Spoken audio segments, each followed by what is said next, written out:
Welcome everyone to today's webinar, Reach Your Customer with Data-Driven Content and Engagement Strategies. Good morning to all of those joining us from the West Coast.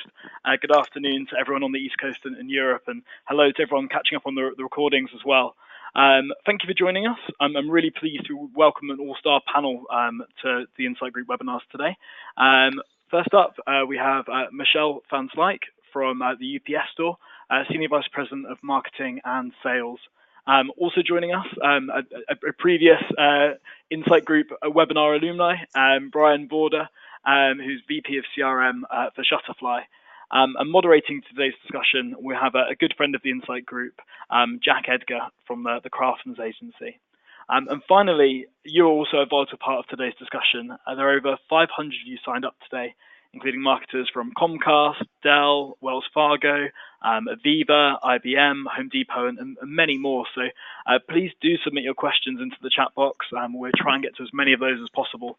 We really want to include you in today's webinar. And do that as soon as possible. The sooner you ask, the more likely we are to be able to include them in today's discussion. And one last piece of housekeeping before we get started. We will be sending out the recording of the webinar, so do check your inboxes. Probably by the end of the week, we should be able to send that out. And yeah, do feel free to share that with your colleagues and listen back and take plenty of notes. So to kick off today's webinar, I'm going to go to our first poll. So please do join us in voting on the poll. So that should be coming onto your screens now. And that is, has the amount of content you produce or your business produces increased in the last year? And the options are increased a lot, slightly increased, stayed the same, slightly less, or significantly less. Obviously, looking at personalization and insights and the amount of scale now that we need to message our customers with, a lot of people maybe are producing lots more content. At the same time, looking at longer form content, maybe you're producing slightly less, but in more detail. So please do get your answers in. That should be coming in now. So last chance before we close up the poll. And right, 5, 4, 3, 2, 1. So that poll's now closed. I'm going to share that on your screens now. So that should be coming up on your screens. So perhaps unsurprisingly, it's increased a lot. Over half the audience have increased the amount of content they're producing in the last year or so. So I'd like to hand over to our panel now. Jack, does that surprise you, seeing so much content produced and I guess such a change? Thanks, Aaron. Thank you very much for having me. No, not at all. I think if we held this poll really over the last kind of 4 or 5 years, which I believe the Insight Group has done really in terms of tracking the amount of content that brands are making, the poll would have been very, very similar. It just kind of continues to increase, even if that's slightly, but as you say, over half the audience is saying it's increased a lot. On that basis, I'm actually interested to get a kind of a gauge in terms of how our panel looks in relation to this question. So Brian, firstly coming to you, where would you put yourself within these kind of poll results, and B, do you think they're surprising in any way? I would also put myself, well, first of all, good morning and good afternoon everyone on the call. And I would put myself somewhere in between the top 2 for Shutterfly. So we've traditionally taken a very product-focused and promotional-focused approach to how we communicate with our customers. But as we enter a world where we are trying to be more relevant and more personalized to our customers and trying to create long-term relationships with them, we realize we need to have more things to speak to them about besides just the current product set that we offer. So we've made a big effort over the last year or two to create more inspirational content, more engaging content, be it customer videos, be it tips and tricks on making our products, be it guidance on the best way to make holiday cards, et cetera, et cetera. And those are all areas that we're now bringing into our marketing communications with our customers to really develop stronger relationships and try to engage them in a more impactful way. So long story short, to do that, it has required increasing our available content considerably. I think you made an important distinction there, Brian. The amount of content you're creating isn't just increasing because the size of the company is increasing or the number of products you are offering are increasing, but rather you are finding more effective ways to engage, more effective ways to enthuse and inspire. And undoubtedly, we're going to kind of come to some specific examples of that as we move through. Moving over to sunny San Diego. Hello, Michelle. Thank you very much for joining us. Where exactly would you put yourself in terms of this poll, and again, is this something which you have seen? I suppose this I'm making an assumption here that it's going to be increased. Has this been increasing for quite a while, and do you foresee it continue to increase at UPS Store? Hello, yes, happy to be with you all here today. It's definitely increased. Certainly over the years, it has increased. And really the key areas has been in the social and the PR arena primarily. The key for us has been to make sure that it fits the sort of the avenue or the area in which we're using it. Content for content's sake doesn't make any sense.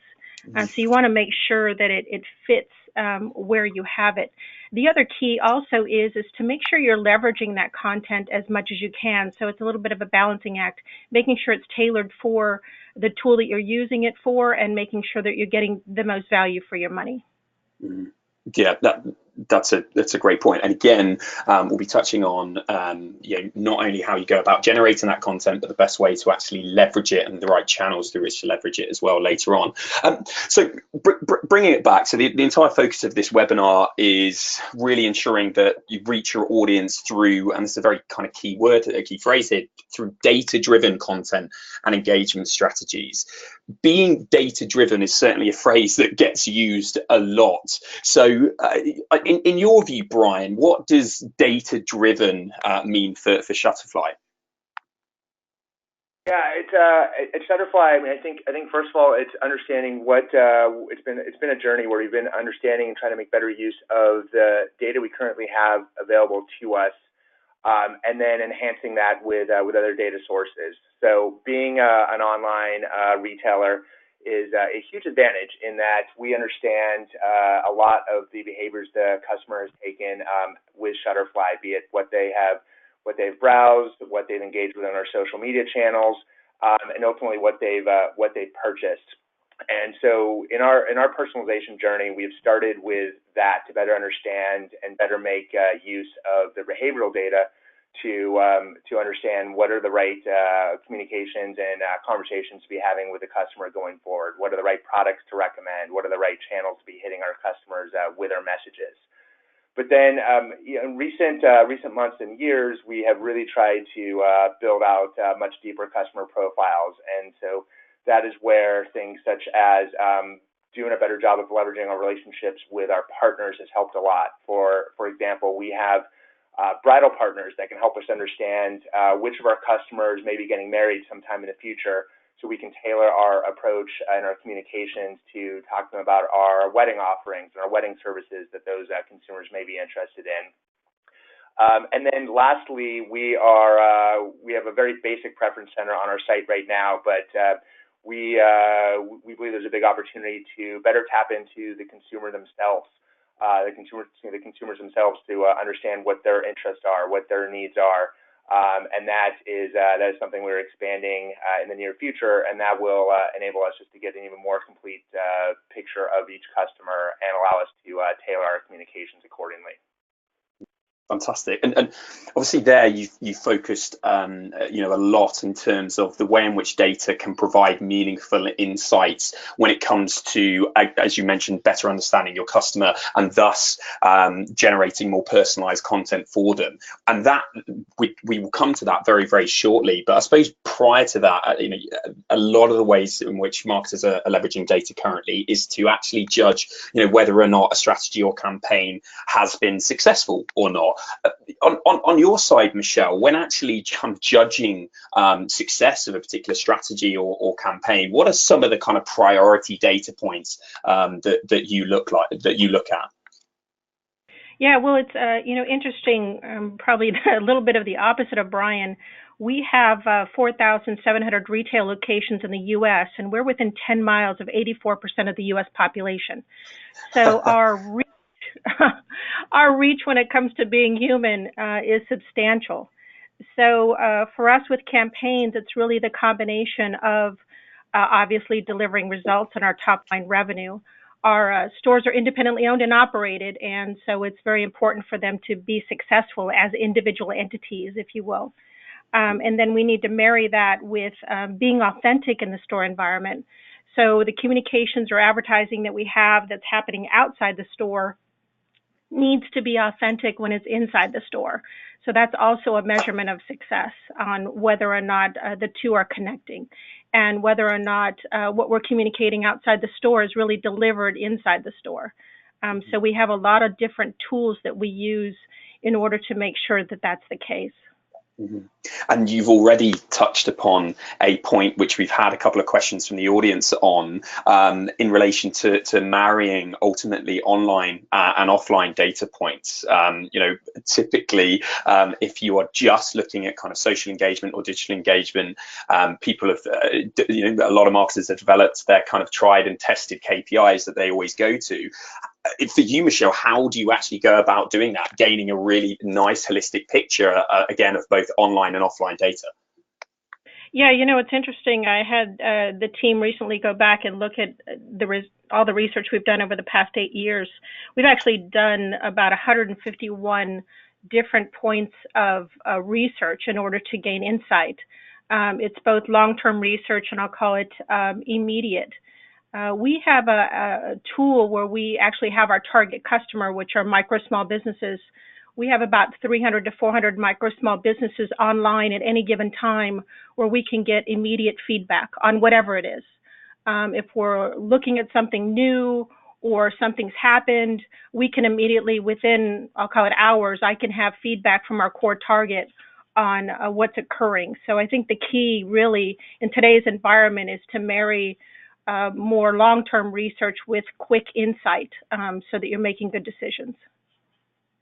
And again, that raises another quick point in the sense of, you mentioned just how many data points that you have there, Michelle, which are equipping you and indeed your team to create this very, very in-depth image of what your ecosystem looks like. In your view, is there something is there something which is too much data? Do you actually think that you can have too much data and it creates a form of paralysis in that regard? We've actually done a pretty good job of remaining focused. The key with it all is to make sure you start with a very good strategy and have some focus. What I find more often not in talking to other marketers is they're still trying to be all things to all people. And that's not really the avenue in which you want to operate. Again, when I arrived here 8 years ago, I couldn't touch a marketing strategy, I call it. People were doing things for the sake of doing things. So the research that I did starting 8 years ago is very different from what we do today. 8 years ago, I needed to start really understanding the marketplace, understanding the core customer, who's a raving fan, who's not a customer, who are the potential conquesting customers. So the research actually has evolved over time. And so what I do today is very different than what I started doing 8 years ago. And now we're into refinement, staying current, testing individual initiatives or getting feedback on those that are very specific. So just I like your point about not all things to all people, and so that has been the journey that Shutterfly has been on in recent years as well. So we have taken we're in the process of going from a one-size-fits-all approach to a much more targeted approach, and that's really where the data-driven mindset and data-driven approach has come into play. And Jack, regarding your question about is there too much data and to such that it can hinder you, I think from the Shutterfly perspective, we use a lot of predictive models that use hundreds and thousands of data points to help us understand what's the right message, what's the right product, what's the right promotion to serve up to customers. And I think it's ultimately on our analytics team and the supporting technology to understand what are the data points that are most relevant to to indicate what's the right conversation to be having with a customer next. And so I think it's really a mechanism. You have to have the right mechanisms in place to prioritize the most impactful data points so that you don't make poor decisions in terms of what you speak to your consumer about. Can you give us some examples of that, Brian? Because I was going to say I was really looking forward to coming to the kind of predictive modeling pieces and looking at not only the opportunities that surround that, but also some of the difficulties that brands might have in terms of leveraging predictive modeling and indeed AI for this topic. But do you have some a really nice example of how you've leveraged it prior and then executing a campaign? Sure. In our emails and on our site in particular, we use predictive models to understand what are the right products to be talking to our customers about.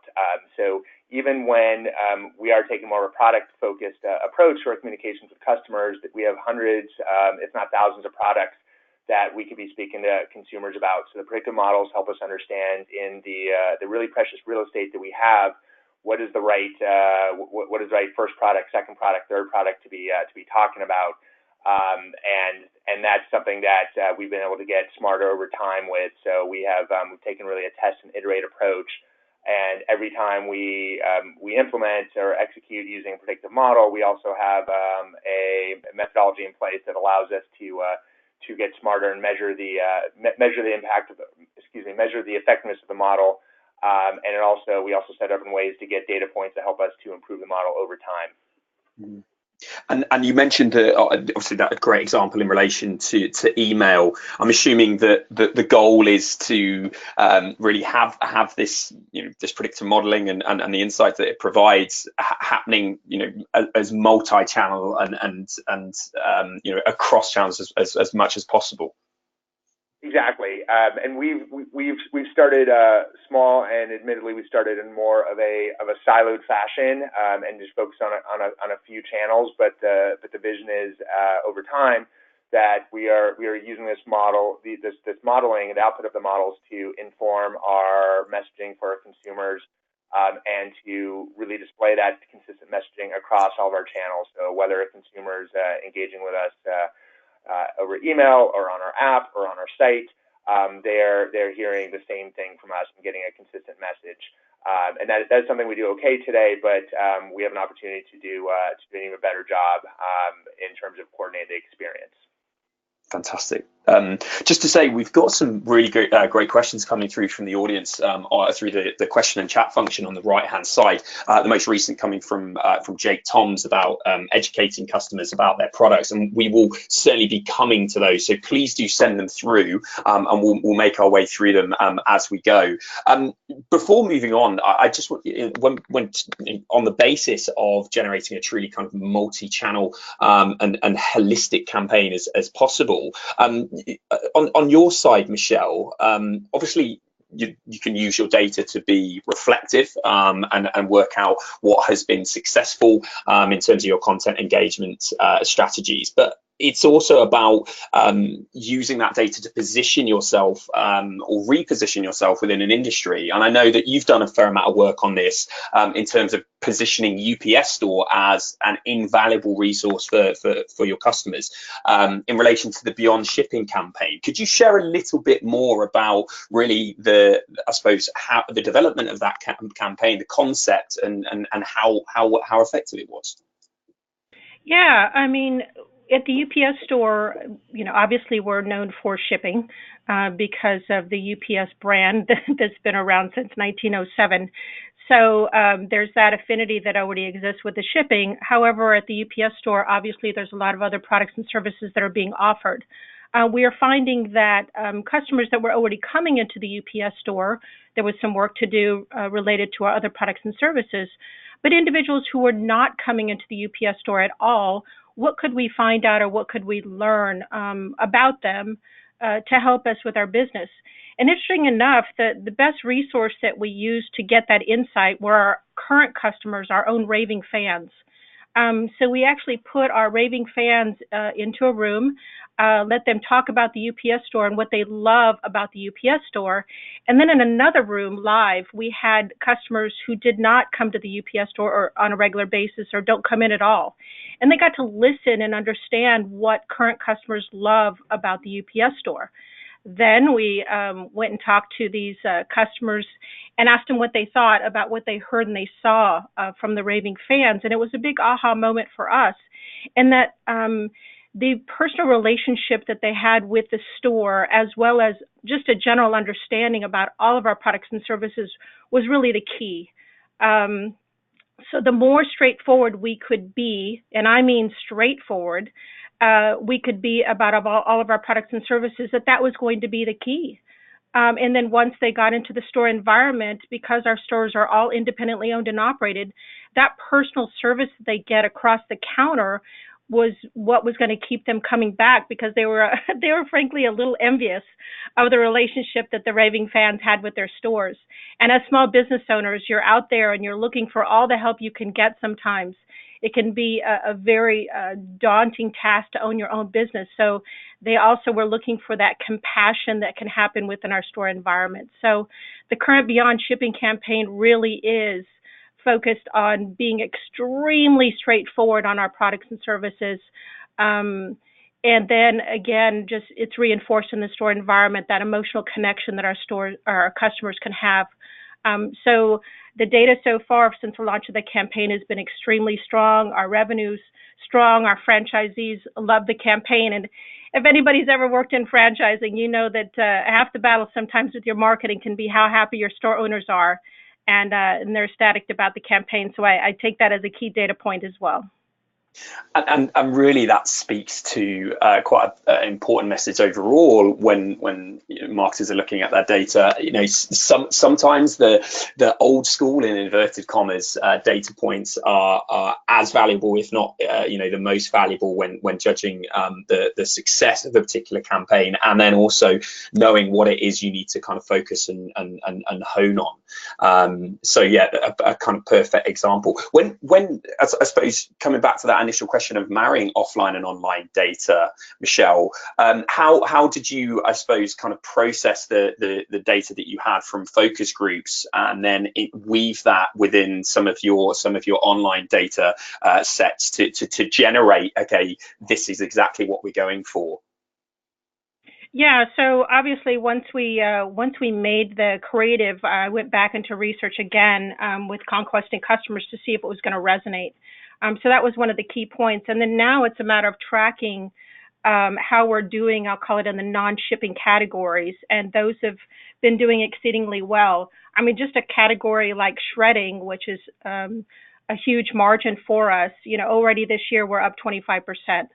So some of those key indicators can be, I'll call it, tied back to the advertising. Fantastic.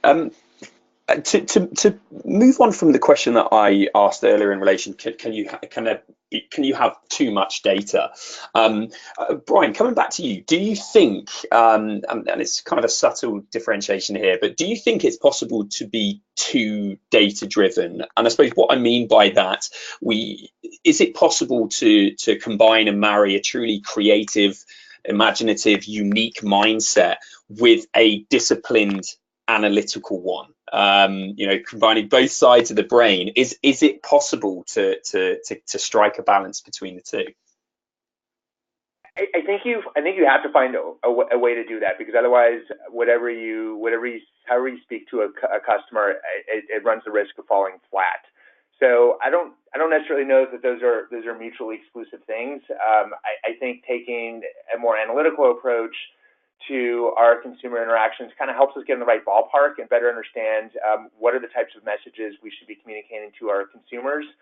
But in addition to the what, I think there's the how. How do we communicate those messages to our consumers? And I think that's where that imaginative mindset can really come into play. And to give you an example at Shutterfly, so for us right now, two of our biggest occasions for our customers are Mother's Day and graduation. So a lot of our consumers like to make gifts for their mom. They like to make gifts for the graduate, as well as buy graduation invites or graduation announcements. So we really need the data that's available to us on each of our customers to help us understand what's the right lead message for each consumer, because these fall really at the same time of year. But then once we understand sort of what's the right lead message, then there's a case of how do you really bring that to life for the customer. And I think that's where really inspirational product use cases can come into play, customer testimonials, videos, social media conversations, etc. Those can really help bring this to life for the customer in a fun and meaningful way that we hope will get them engaged and then ultimately lead to a purchase. So it's about marrying exactly what the data's kind of telling you, but also I suppose paying attention to not necessarily a hunch, but your broader understanding of your customer and knowing what resonates at particular times of the year with particular products. The reason why I asked that question, the chief brand officer of P&G was speaking last year and speaking specifically in relation to the Tide ad, or this is a Tide ad campaign. For anyone in the audience who hasn't seen it, most likely if you're in the US you probably have, but outside of that it's definitely worth googling.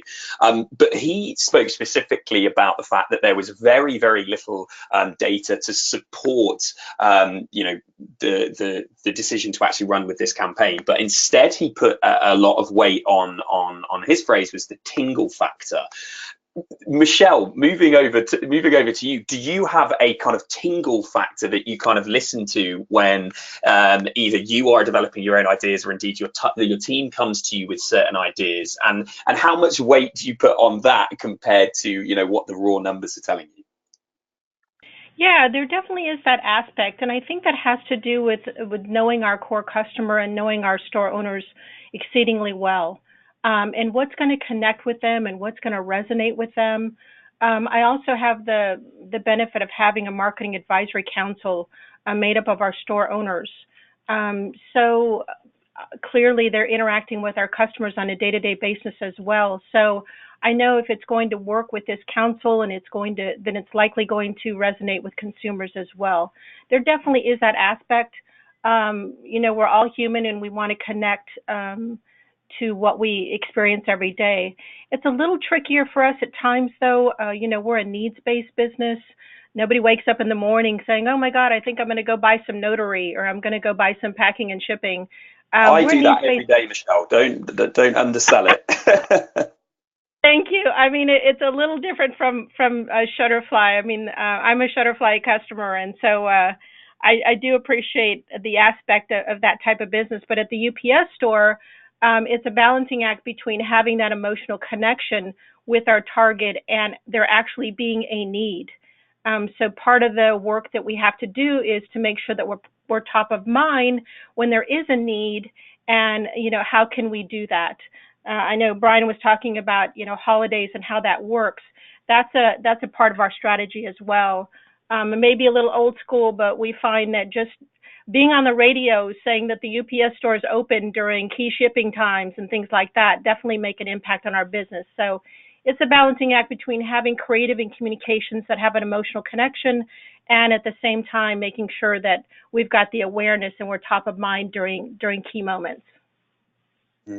And that, I suppose that comes back to Jake, Tom in the audience, his question about, do we have any suggestions regarding educating customers about products? You kind of answered that perfectly, Michelle, in the sense of, it's the example of your recent campaign, beyond shipping. Ultimately, what you are doing is saying, this is what we do, this is what the UPS store provides, but in actual fact, if people just kind of Google that and check it out, there's actually some really, really nice content pieces, a video in particular, which shows the emotional connection and the bond that is generated when your customers actually physically come into store and have that connection with store owners and store clerks, etc. So again, it's about educating, but not purely educating at the same time, generating more of an emotive connection as well. On your side, Brian, I suppose the emotive side of things, again, will naturally come. You mentioned, of course, Mother's Day being a kind of a huge day, graduating, some really quite fantastic days through which to kind of celebrate and leverage your products.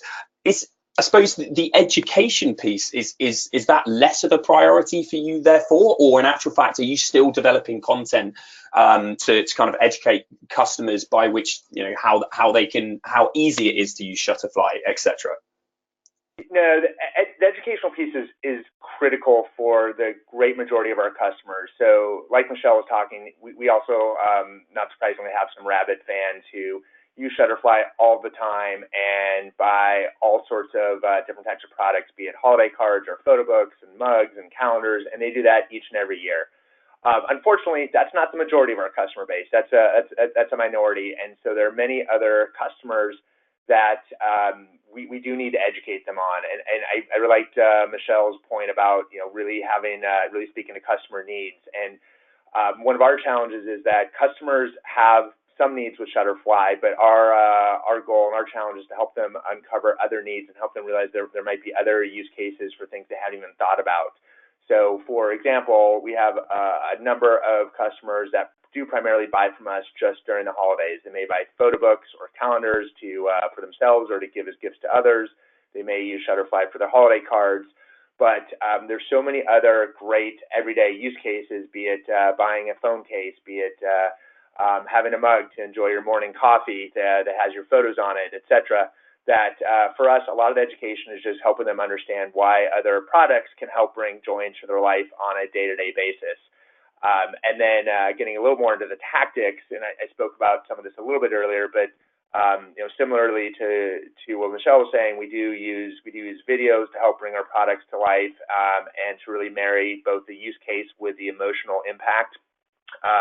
And also just in our regular day-to-day communications, be it an email or on the site, we do need to spend time not just talking about our products and our promotions and how quickly you can get them, but really giving them some inspiration for why a photo book is such a great gift for Mother's Day, for your mom. And here's some of the great different options that may be right for you, and here's how to get started. Fantastic. I actually had a couple of questions come in prior to the webcast about actually, firstly, generating actionable insights from your data. That again, that's a very regularly used phrase.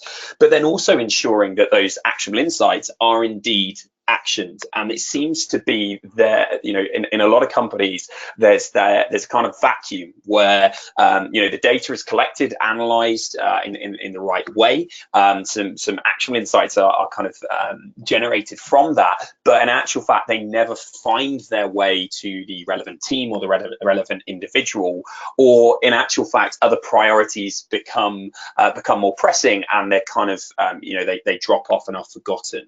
On your side, Michelle, from you're clearly doing a fantastic job of getting all your online and offline data in a row and actually generating some really valuable insights from it.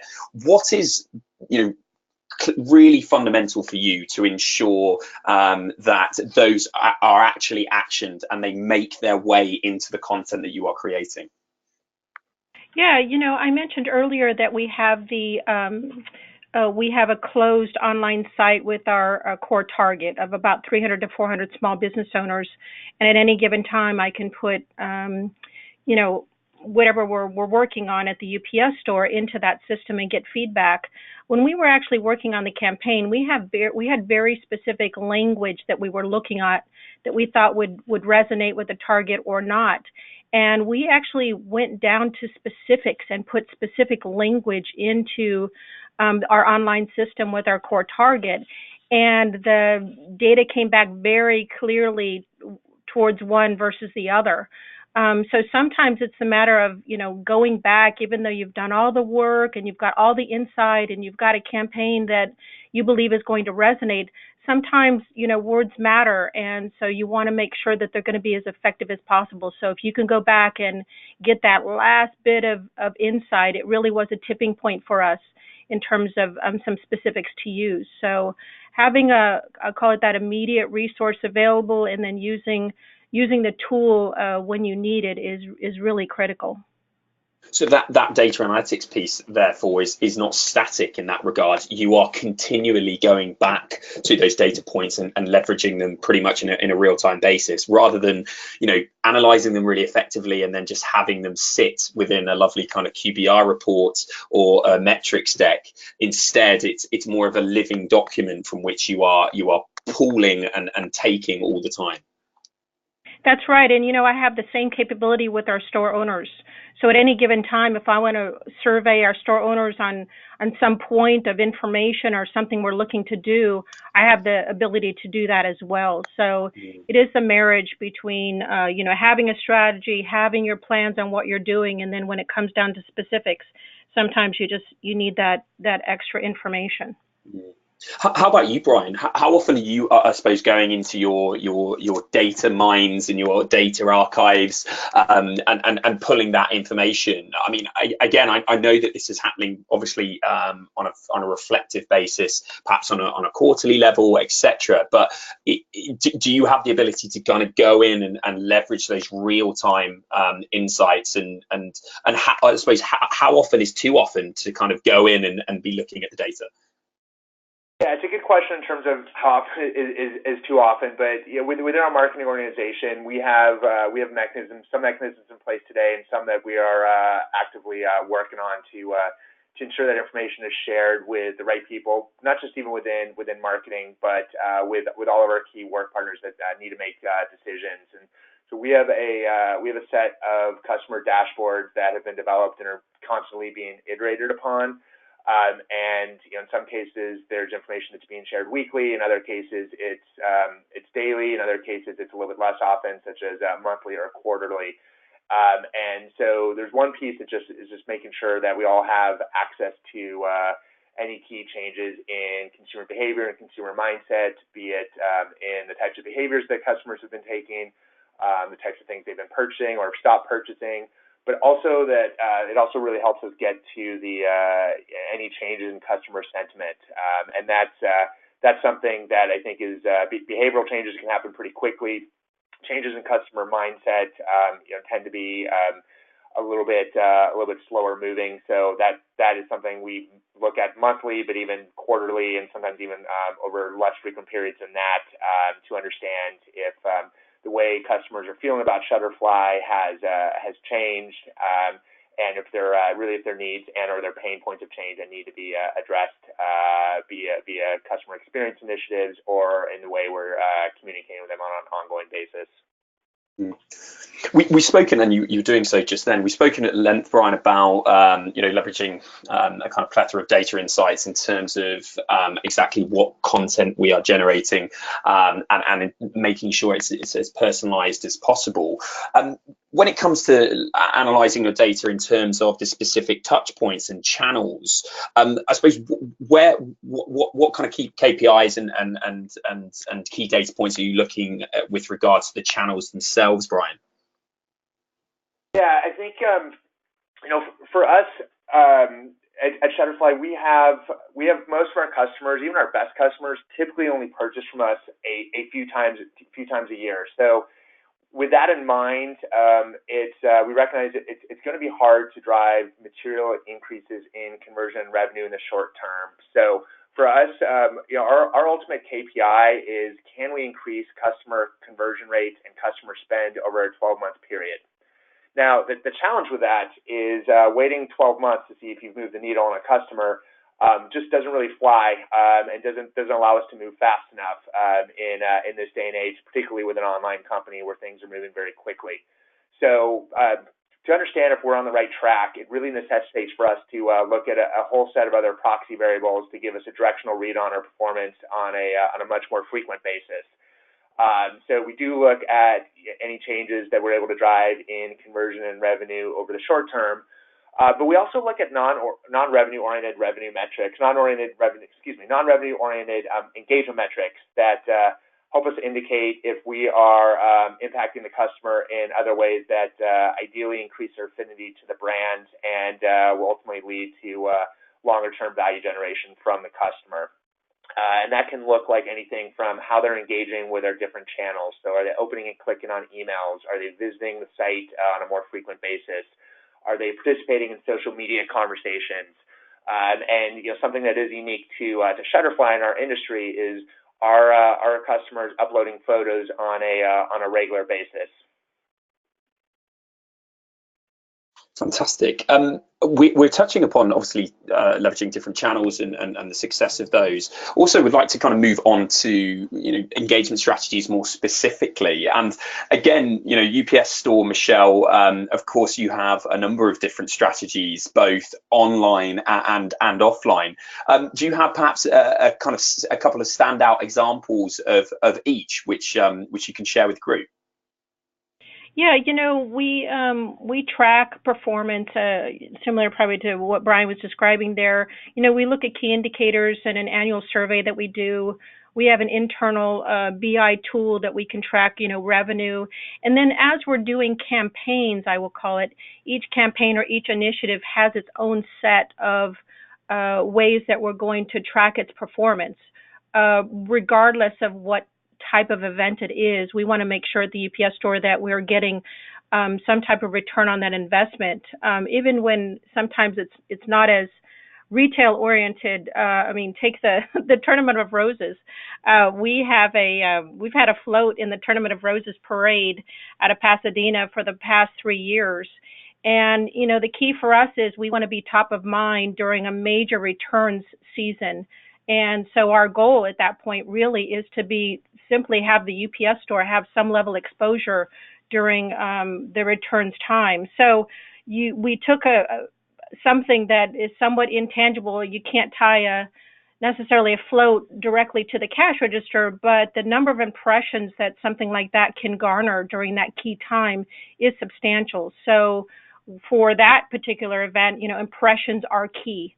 Whereas something else that we're doing in the online space, we're actually tracking something very different. So it all depends on what activity is going on in the marketplace and why you're doing it is going to be a key in terms of what measurements you set up. And I suppose for those in-person activations, Michelle, I'm assuming that you probably have a digital presence in the build-up, related to the event and indeed the organisers, etc. And then, of course, as much engagement and impressions at the event.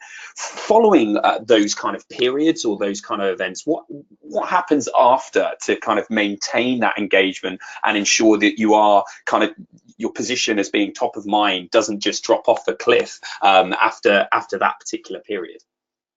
Yeah, that is the key, because what happens is that those types of events end up being content, if you will. So now it turns into how can we leverage that content and how can we leverage that message out in the marketplace. So it's not just that one moment in time.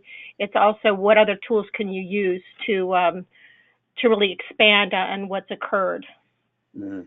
And as you say, I think half of it is your mindset, right? I think we've all been involved in events or activations of some sort, and the sense of relief once that crescendo has kind of passed is lovely. But in actual fact, every day that passes where you're not leveraging the potential content or the potential reach that has spiked throughout the event process is an opportunity lost. So as long as indeed the team is kind of tracking and collecting as much valuable testimonials, valuable interactions as possible at those events, it then, I suppose, extends the shelf life of that particular activation. Yeah, it does. And then certainly for us, that event occurs on January 1st, and then going into the new year, mailboxes, for example, are critical for a small business owner to have some place for their mail to be delivered and at a real street address. So our advertising and our messaging really kind of cascades into it. So it builds some momentum for us, sort of ending the year, going into the year. gives us great exposure in terms of impressions, and then we sort of just transition into additional messaging. So sometimes it can serve as sort of a bridge in what's happening in the marketplace and staying top of mind. Brilliant. We're actually I don't know how 45 minutes has disappeared, but as we kind of approach the end of the webinar, I'm just going to give a heads up to the Insight guys. We're going to come to our kind of second and final poll very, very shortly, which is actually looking at the role of AI specifically. Before we get that poll up, I'm just going to ask you, Brian. It sounds somewhat counterintuitive, but what role do you see AI playing in helping brands generate more of a personal connection with their customers? Of course, Michelle has spoken about so many great examples of the in-person experience at UPS store and the value of having that one-to-one interaction. But really, how is predictive modeling, how is AI actually equipping Shutterfly and indeed other brands generate more of a personal connection? Yeah, so AI is really core to our personalization journey, and as I mentioned earlier, we use predictive algorithms in a number of ways to help us understand customer occasions, customer life stages that they're in, and then therefore what are the right messages to serve up, be it product messages, be it engagement messages, be it promotional messages. And it's really not just a one-time thing where we build a model, we take the output, and then we use it for the end of time. But AI helps us really get smarter over time and make real-time updates to the information that we serve up to customers based on the latest actions they have taken. It's also really critical because for a lot of customers, there are a lot of different messages they could qualify for. So it's really critical to help us understand what are the highest priority conversations and messages to be serving up to them. One other really neat thing that we're doing at Shutterfly that leverages AI is we do a lot of inspirational communications on our site, on our app, and an email that make use of individual customer photos in products. So we'll recommend specific products to customers using those predictive models, but then we also use AI to say out of all the photos a particular customer has uploaded and stored on the Shutterfly site, what is the ultimately best photo to serve up in a mug or to serve up in a phone case or on the cover of a photo book. And when we do that, it really generates significant increases in customer engagement. So we see much higher click rates when we serve up the photos that resonate really well with our customer, and that ultimately is translated to increases in revenue as well. So it helps us know that we are on the right track. And are those updating in real time, Brian, in terms of those results about what is the best potential photo to use on a mug, etc., or is that something which you kind of have to do manually? No, it's all real time. It probably started manually when we first developed it, but ultimately, as with any initiative, when you start seeing success, and be it just increased engagement or even lifts in revenue, for us that's our signal that we need to lean into this harder, and we need to find ways to scale it. And with our approaches to scaling comes looking harder at ways that we can automate, and that absolutely applies to all of the AI methodologies we use. So we've set up ways to where as new information comes in about a particular customer, then we can we update the model and use that to develop new outputs that indicate what are the right messages and photos to be serving the customers. So clearly AI-based data analytics is a huge part of Shutterfly's tech stack. It'd be really nice to see, just as we come towards the end of the webinar, it'd be great to see really what the audience's view on this, and to the extent to which the brand marketers on the phone are actually leveraging this. So I don't know if everyone can see that, but you should have the poll currently up in front of you, and I'm hoping that those results come in relatively soon, so we're able to kind of gauge the extent to which this is relevant for the audience. before doing so, moving over to, oh, well, there we go. So we can say 69% are currently on no and 31% yes. So you're currently in the minority, Brian, but I feel as if that could be changing over the next couple of years. I'm interested to get your views on this as well, Michelle. Is AI-based data analytics currently part of your tech stack, and if not, do you see it? Is it something that you might be integrating over the next couple of years? You know what, we end up being a source for other corporations to be able to do that. We have a big returns program within the UPS store. Many large corporations, we process their packing and shipping of returns, and we're able to provide data that's real time in terms of what's being returned, so that other corporations can sort of use that real time data. So it's interesting, we're actually a data source for other companies to be able to make real-time decisions on what's occurring. We can track exactly or input exactly what kind of item is being returned, and so we're more of a data source for other companies than necessarily we are able to do it internally. As we come to our ultimately our kind of final question, I'm going to ask both speakers for what I'm going to call a kind of mic drop moment. So ultimately, you guys giving your kind of overall headline, and rather than being reflective, we're going to be slightly more predictive. So Brian, clearly you're leveraging of kind of AI and analytics to kind of generate more personalization. You're certainly ahead of the curve when it comes to that. What do you see as the next major step when it comes to personalization and data-driven engagement strategies? Yeah, a number of things I would touch upon. So, and a lot of things are things that I've spoken with that are part of our vision at Shutterfly for increasing our personalization and our relevance to our customers. And I think first and foremost, it's about looking at your customer data set that you currently have and finding ways to enhance that and embellish that, be it making better collection and getting better access to your existing data, or looking at outside third-party sources to complement the data you have on your customers.